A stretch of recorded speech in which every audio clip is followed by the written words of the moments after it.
Hola amigos. Somos los Cazadores de Libros y hoy en nuestro programa, ¿Cómo leer a Gabriel García Márquez? Comenzamos el programa de hoy. Hoy, con total admiración y veneración, nos acercamos a la enorme y mundial genial figura del escritor Gabriel García Márquez. Hoy tenemos a Gabo en el estudio y teníamos muchas ganas de traer este escritor. También un poco homenaje a todos los amigos de América Latina. Queríamos traer al grandísimo escritor que nació en aquellas tierras, y hoy traemos a Gabo al estudio de los Cazadores de Libros. ¿Qué podemos decir de él? Pues que nació en Aracataca en 1927, en ese poblado, de esta población, a las orillas del Caribe colombiano, y murió no hace tanto, en el 2014, en Ciudad de México, este grandísimo escritor que, por cierto, es nuestro premio Nobel, que nosotros le sentimos también como nuestro, porque realmente pertenece a todos los latinoamericanos, a todos los hispanohablantes. Se le dieron el premio Nobel en 1982, que yo creo muy merecido, por esa genialidad en su forma de escribir, esa fusión entre la fantasía y la magia, entre lo mágico y la realidad. Lo que se denominó a partir casi de él, el realismo mágico, que a partir de 1960 ya sabéis que es un término que se utiliza casi para todo ese tipo de literatura. ¿Qué os puedo decir? Mira, ya para abreviar y no alargarnos mucho, os vamos a dar un rápido repaso por su obra, de forma cronológica, que os lo hemos traído aquí, ¿verdad, Lourdes? Y tenemos en la mesa una representación de la obra de Gabo. Un poquito para que empecéis a leer. Hemos tenido un poco de todo, un poquito de realismo mágico, tenemos un poquito de no ficción, tenemos un poquito de texto periodístico, histórico, thriller, bueno, y claro, tenemos a 100 años de soledad aquí en el medio de la mesa, ¿no? Rapidito os voy a decir, lo vais a ver también, os vamos a poner en la zona de descripciones.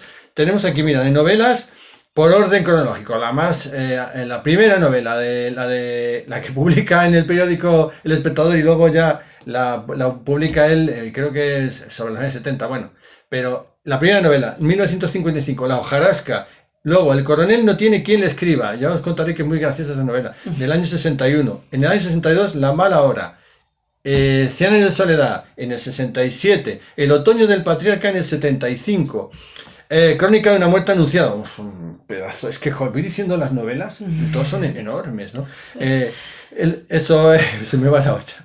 Crónica de una muerte anunciada, en el 81. El amor en los tiempos de cólera. Que es que quién no ha oído el título, ni esta novela, ni quién. Y bueno, no habrá mucha gente que no la ha leído tampoco. En el 85. El pobre general. Bueno, el pobre lo digo yo. El general en su laberinto, en el año 89. Del amor y otros demonios, en 1994. Memoria de mis putas tristes, del 2004.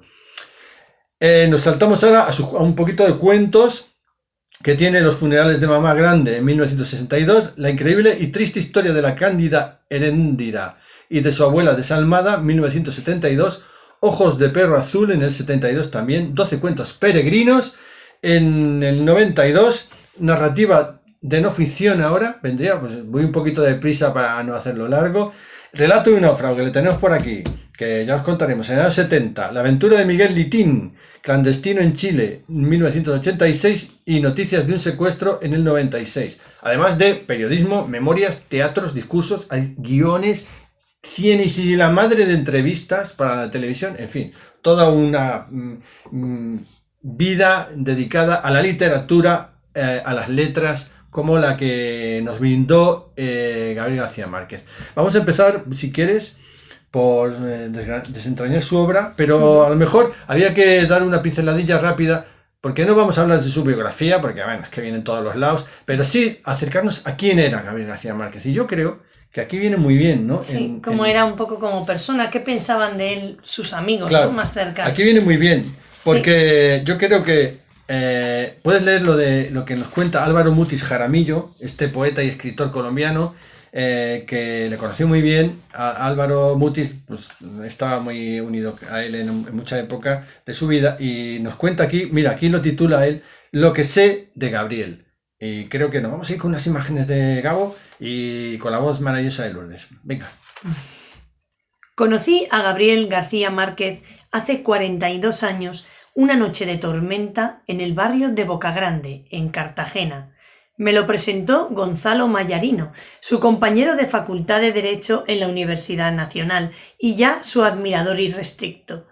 Las palmeras casi tocaban el suelo por las fuerzas del viento y los cocos verdes se estrellaban en el pavimento con su ruido sordo, ya wagneriano. Dos cosas me sorprendieron en él, entonces apenas autor de La noche de los alcaravanes, cuento que me había parecido magistral y lleno de inagotables promesas. ¿Por qué será que las promesas son siempre inagotables? Y las dos siguen siendo rasgos definitorios de su carácter, una devoción sin límites por las letras, desorbitada, febril, insistente, insomne entrega a las secretas maravillas de la palabra escrita, y una madurez varonil, un sentido común infalible que en nada concordaban con sus 20 años, a los que había entrado ya con su ceño de bucanero y su corazón a flor de piel. Esta ha sido otra constante en la vida de Gabriel, una indulgencia inteligente para todos sus semejantes y un sentido de vigilante servicio en la amistad. No conozco amigo igual, pero tampoco conozco otro que la cultive con más amoroso vigor, con tan sereno equilibrio. He pensado a menudo que Gabriel nació ya maduro. Viejo no, nunca lo ha sido ni creo que lo será ya. Tiene un aura de intemporalidad que lo asimila a sus personajes. Me cuesta mucho trabajo decir algo sensato sobre su obra literaria. He leído todos sus originales antes de que fueran publicados. Sigo pensando que su obra más acabada y perfecta es El coronel no tiene quien le escriba. La que se considera su obra prima, 100 años de soledad, no puedo leerla sin cierto sordo pánico. Toca vetas muy profundas de nuestro inconsciente colectivo americano. Hay en ella una sustancia mítica, una carga adivinatoria tan honda que pierdo siempre la necesaria serenidad para juzgarla. Sigo creyendo que es un libro sobre el cual no se ha dicho aún toda la deslumbrada materia que esconde. Cada generación lo recibirá como una llamada del destino y del tiempo, y sus mudanzas poco podrán contra él. Hemos compartido juntos, Gabriel y yo, muchas horas de felicidad desbordada y no pocas de incertidumbre y estrechez. Hemos viajado por 3 continentes, hemos compartido libros, música y amigos. Todo lo vivido con él ha sido para mí como un premio extraordinario en el oscuro azar de los días. Compartí con él las primeras horas de su premio Nobel. Luchaba contra el entusiasmo, tratando de ser el mismo de siempre. Lo logró en pocos minutos. Bebimos hasta pasada la medianoche, evocamos amigos ausentes y tornamos a reír en compañía de nuestras esposas, Mercedes y Carmen, de las mismas gozosas remembranzas con las que está tejido nuestro destino común. En verdad, casi pudimos decir que no había pasado nada. O mejor, que ninguna sorpresa del presente podía opacar ni alejar la milagrosa presencia de un tiempo compartido que ha sido para nosotros una auténtica y siempre presente movable feast. Es en 1947 cuando un joven Gabriel García Márquez publica su primer relato, La tercera resignación, en el periódico El Espectador. Y un año después, Lourdes entra a trabajar en el diario. En esa época, en ese periodo entre el 47 y 1952, es cuando publica sus primeros cuentos. Sobre un total de 15 cuentos, de 15 relatos, les publica en ese inicio literario del escritor que tenemos hoy aquí en la mesa, ¿no? En esa época, bueno, es que en esa época, al final, en 1955, es cuando publica su primera novela, que la tenemos en la mesa, La hojarasca. Le cuesta un poco publicarla, buscar editor. También es verdad que no recibe ni un duro, ni una regalía, por lo menos eso nos cuentan. Y estamos ante una novela muy interesante, es su primera novela, ya como os estamos diciendo. Y bueno, pues yo creo que también la recomendaríamos para empezar a leer al escritor, ¿no? Sí, sí. La hojarasca la tenemos en una edición de Círculo de Lectores, que es muy bonita. A mí me encantan estas ediciones. Sí, es un semibolsillo, pero es un poco más grande, está muy bien. Sí, está muy bonita, tiene una letra pues muy adecuada para leer. ¿Qué podemos decir de esta pequeña novela? Bueno, pues que empieza con un dramatismo, una escena muy dramática. Empieza en un entierro. en un entierro del doctor del pueblo, que ya aquí en esta novela sale por primera vez el pueblo de Macondo, que será el pueblo que más adelante desarrolle en 100 años de soledad. Y bueno, en este pueblo está todo el pueblo en un entierro, velando a un difunto. ¿Y qué ocurre? Este difunto es un doctor que se ha suicidado. Pobre.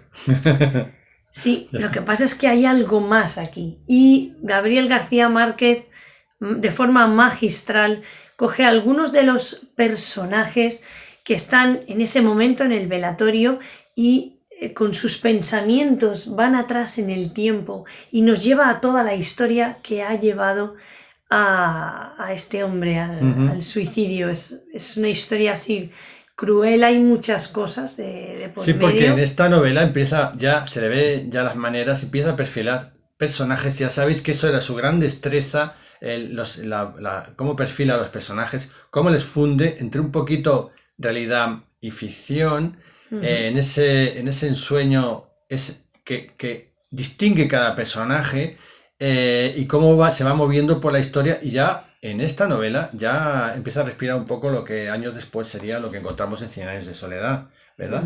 Pero vamos a saltar a la siguiente, porque esta está muy bien para empezar, pero yo creo que la siguiente, ya en el año 61, tenemos El pobre coronel, que no tiene quien le escriba. El coronel no tiene quien le escriba. Sí, sí. pobre, es que siempre Sí, me ha también, parecido triste. Es una historia, ¿no te parece un tanto triste? es Un poco, también. ¿no? Sí, Es que tiene también. ese regusto triste, pero también de una realidad aplastante, ¿eh? Sí, efectivamente, sí.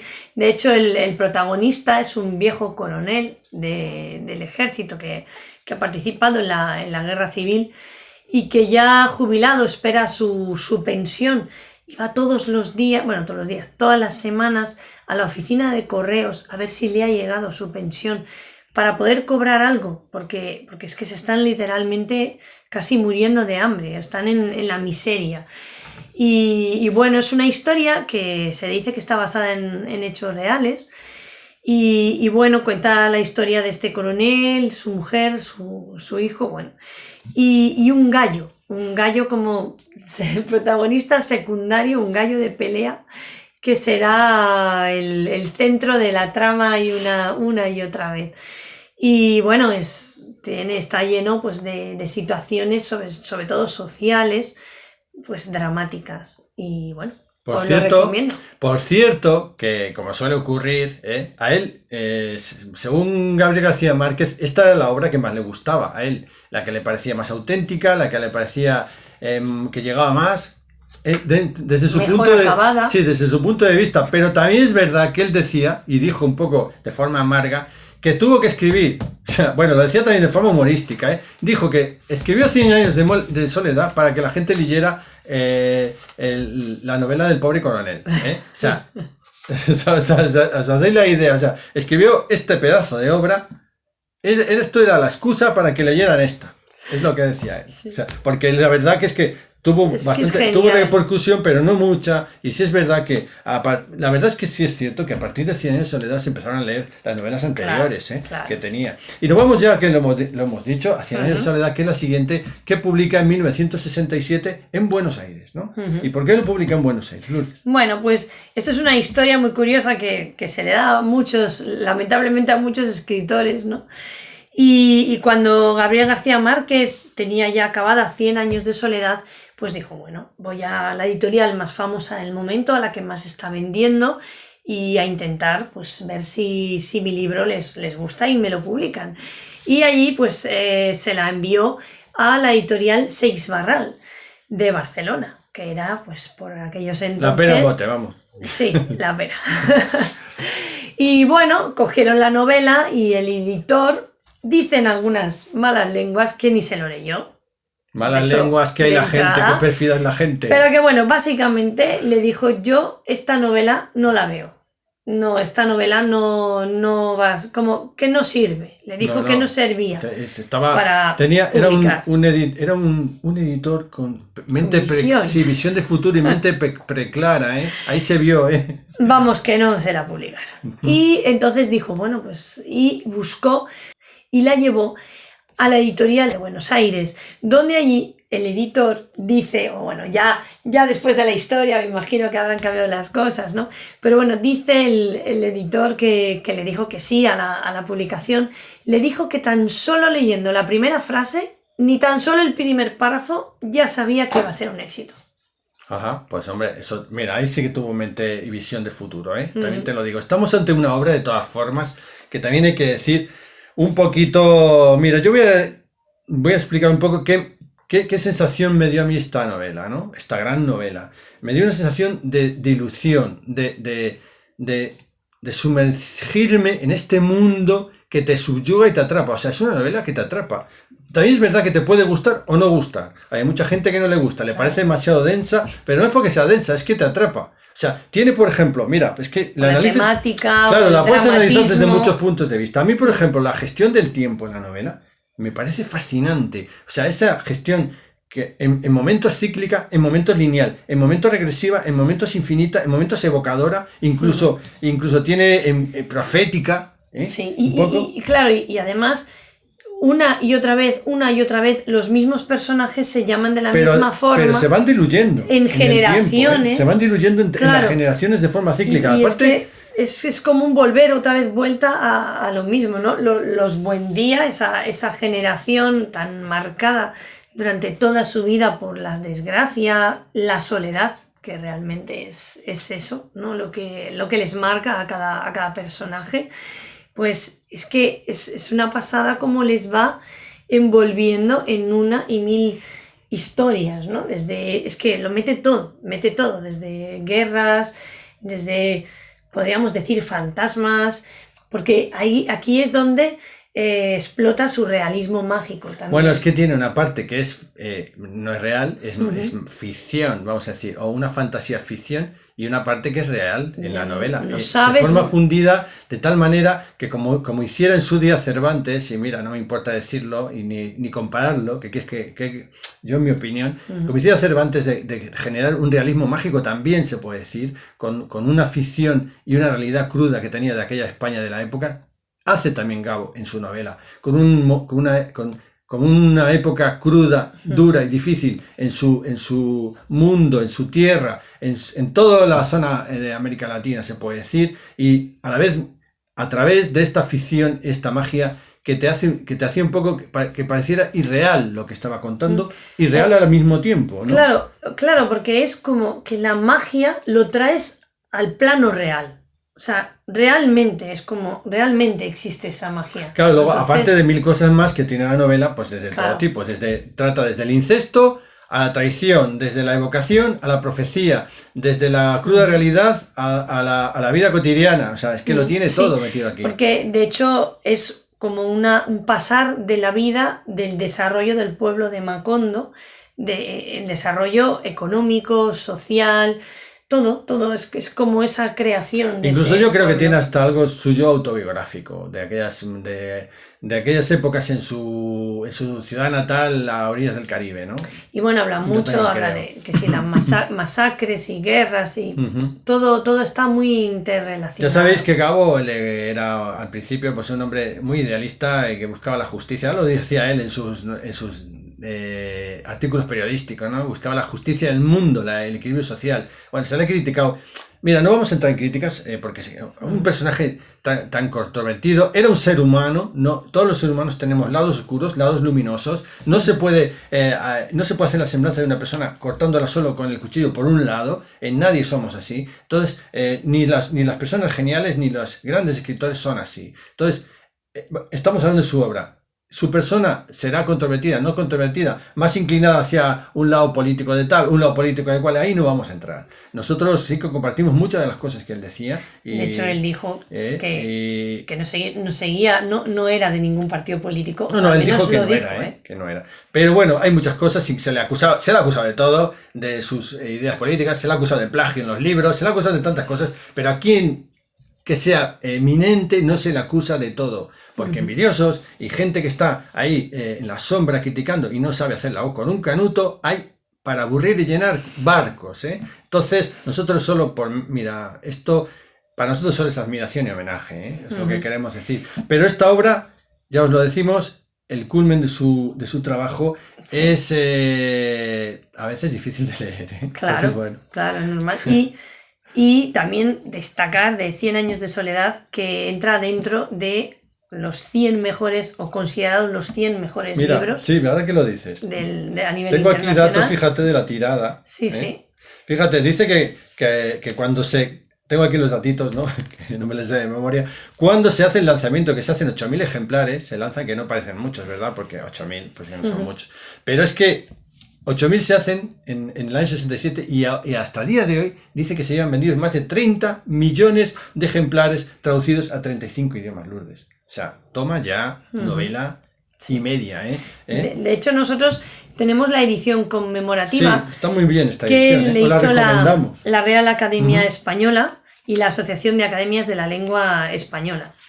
Y también hay que destacar que el propio texto fue revisado por el autor para esta misma edición. Sí. Y hay una serie de autores que dan su opinión y hablan sobre Gabriel o sobre su obra. Carlos Fuentes, estando aquí, pues, y alguno más, ¿no? Claudio Guillén, Víctor García de la Concha. El dicho antes, el que hemos dicho antes, Álvaro Mutis, o sea que bueno, hay un montón. Es una gran edición que tenemos aquí. ¿eh? Y es muy bonita y bueno, menciona que ¿Qué dice? Mira, léenos un poquito, por favor. Mira, pone la extraordinaria acogida dispensada a la edición popular del Quijote, con la que la Real Academia había conmemorado el 4º centenario, pues nos ha animado a abrir una línea de ediciones conmemorativas ocasionales de los grandes clásicos hispánicos de todos los tiempos. Pues es que eso te lo dice todo. Y nada mejor, pensamos entonces, que preparar una cuidada edición popular de 100 años de soledad, novela que a lo largo de 40 años millones de lectores en más de 40 lenguas han ido consagrando como obra literaria universal. Sin duda, porque firmemente arraigada su acción en un rincón de América, en ella palpitan experiencias universales de humanidad. Macondo es un lugar que contiene todos los lugares. Pues sí, muy bien. Bueno, pues no nos podemos parar en 100 años de soledad, así que, sí. Nos gustaría, si es que se puede hacer un programa solo de 100 años de soledad, pero no podemos. Así que nos vamos a los años 70, 1970, cuando nos vamos a salir un poco también, para tener un poco de todo, del realismo mágico o de las novelas de ficción. Y nos vamos a ir a algo que, aquí chiquitillo, que a mí me gusta mucho, que es de su producción no ficción. No novela, pero bueno, yo diría que casi realista, casi es periodismo. Que tenemos aquí a Luis Alejandro Velasco Sánchez, aquí en la foto está. ¿Qué es esto? Relatos de un náufrago. Una obra muy controvertida, una obra que le empujó al propio Gabo a exiliarse a París, porque le persiguieron. Bueno, era una época de dictadura en Colombia, le sentó fatal. Ahora os lo va a contar Lourdes porque le sentó fatal este pequeño libro, el daño que pudo hacer o no. Bueno, no hizo daño, les hizo daño a ellos, ¿no? Sí. Bueno, pues este libro que también tenemos de la edición del Círculo de Lectores en tapadura, muy, muy bonito. Sí. Este fue controvertido porque realmente se basa en hechos reales de como os ha dicho Jesús, de un tripulante de un buque de la Armada colombiana, que es el ARC Calas, que venía de Estados Unidos y tuvo, según la Armada colombiana, una tormenta tremenda, pues hizo que varios tripulantes se cayeran al mar y desaparecieran. Pero 10 días más tarde apareció un superviviente que había estado 10 días solo en el mar, esperando, calculando a ver cuándo podían rescatarle los aviones de rescate. Sí.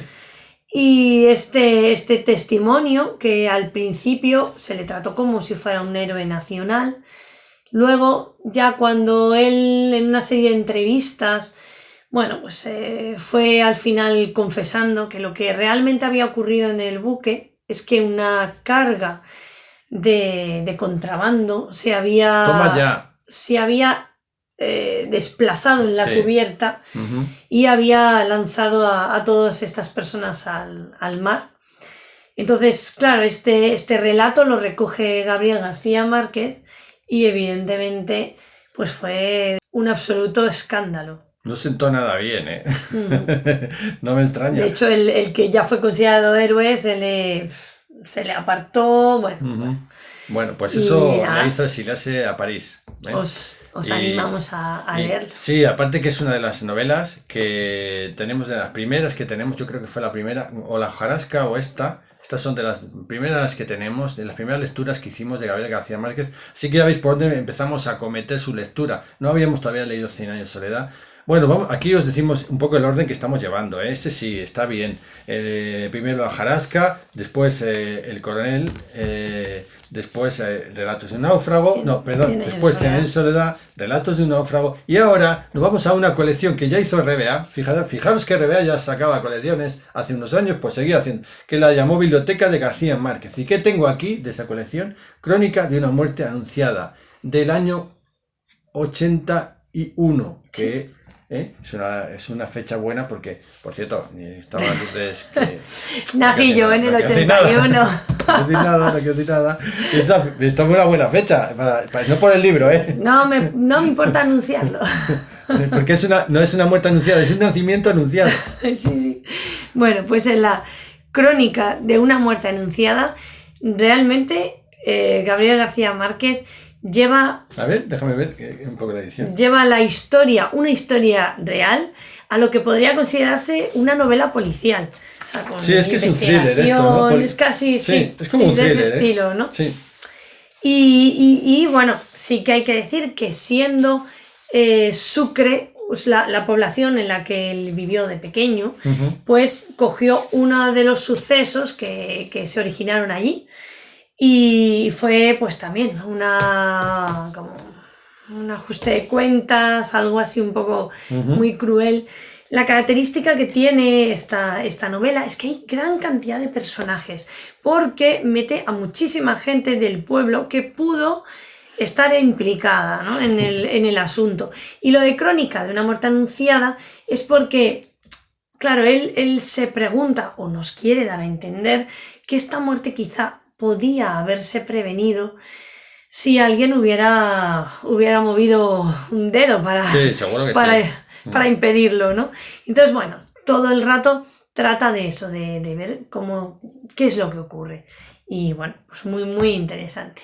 Nos vamos ahora a otro de sus géneros que también cultivaba Gabriel García Márquez, que es un poquito la novela histórica que también tocó. Tenemos aquí una de las obras mejores, o que a mí me parecen más representativas de su novela histórica, que es El general en su laberinto. ¿Qué nos trata aquí? Nos trata los últimos años de la vida de Simón Bolívar, aquel libertador del Cono Sur del siglo XIX, que todos conocéis, evidentemente, y más nuestros amigos, compañeros transatlánticos. Y aquí le tenemos. ¿Qué nos puedes contar de esta novela? Pues sí, que realmente trata de los momentos de la huida de Simón Bolívar, una vez que le han echado del poder, ¿no? Y en medio de guerras y de gente que intenta, pues eso, ¿no? Realmente es eso, él está intentando salir del laberinto no solo en el que se ha metido de pueblos por recorrer rápidamente hacia la costa para poder llegar a Europa y exiliarse, sino en su propio laberinto personal. Es la obra en la que más cruda realidad se muestra los últimos momentos de la vida de Simón Bolívar. Hay gente que lo ha criticado, ¿no? Pero él ve su descenso hacia la enfermedad, hacia la muerte, y bueno, no os digo nada más.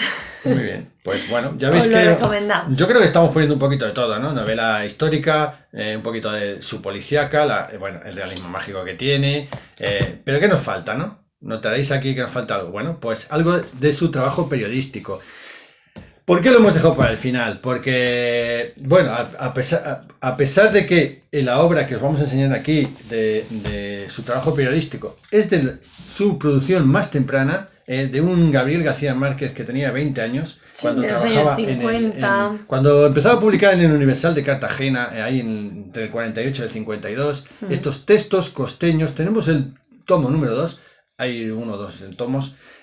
Tenemos el 2 porque es el que hemos ido encontrando, ya tenemos que comprar el 1, todavía no le tenemos.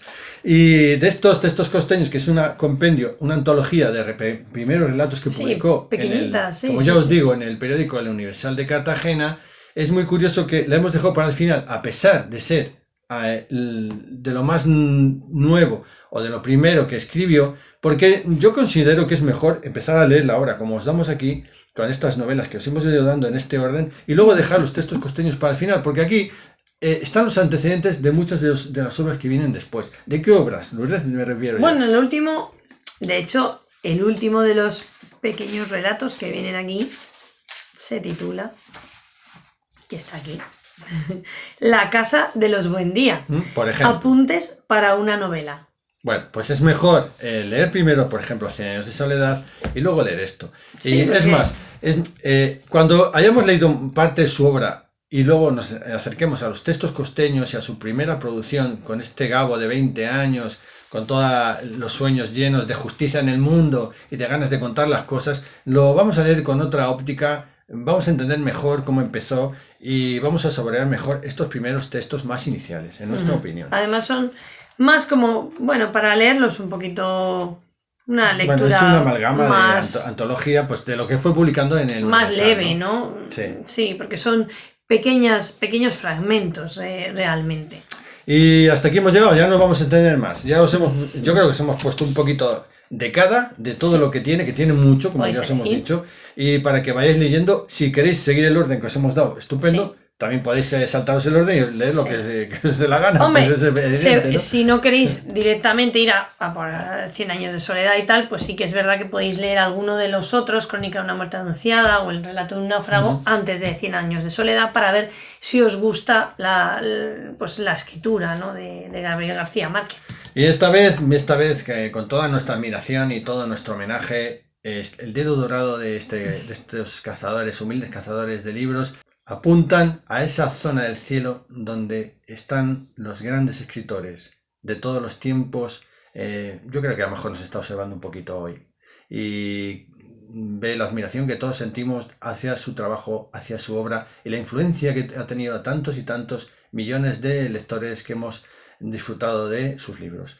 Esto es el homenaje que le damos nosotros, y si te ha gustado este programa, danos un me gusta y suscribíos a nuestro canal. Y ya sabéis, tocad la campanilla de notificaciones y así no os perdéis ninguno de nuestros vídeos. Y como os decimos todas las semanas, esta vez no os lo vamos a decir, no vamos a decir leed como locos, ni con desazón, ni con odio, ni con alegría. Os vamos a decir leed a Gabriel García Márquez, y si no podéis leerle, leedle igualmente, que es muy fácil de encontrar. Hay libros de todas las ediciones y de todos los precios. Gabriel García Márquez, hoy en Los Cazadores de Libros. Adiós.